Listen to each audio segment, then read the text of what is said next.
Quincy City Council meeting literally misses a bullet? Did last Monday's Quincy City Council dodge a tragic disaster? The basis for an ex post facto concern? The meeting took up, but did not take a vote on calling for a ceasefire in Gaza. In turn, so baited a potential disaster? The South Shore broadsheet exclusively reported that a supporter of Israel who shot a Palestinian supporter during an altercation at a protest in Newton on Thursday night was at Monday evening's Quincy City Council meeting several days earlier. The concern?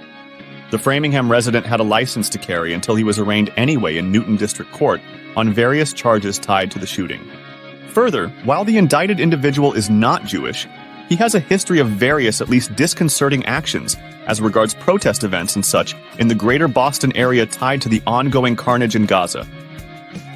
In turn, as regards the council meeting, one can only imagine what could have happened given that by far a majority of at least 14 police officers on hand for the meeting were instead outside of City Hall. Why outside?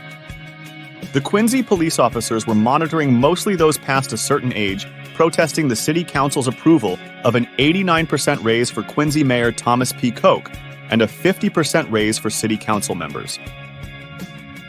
Further outrageous, these massive pay raises were approved in apparent abject disregard of a local ordinance mandating that any such raises must be approved by the votes of locals.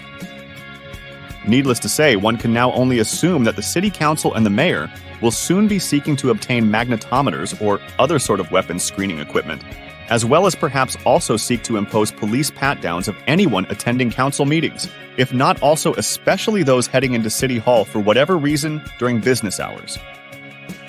That and perhaps also establish a 24/7, 365 Praetorian Guard for Quincy's peerless mayor.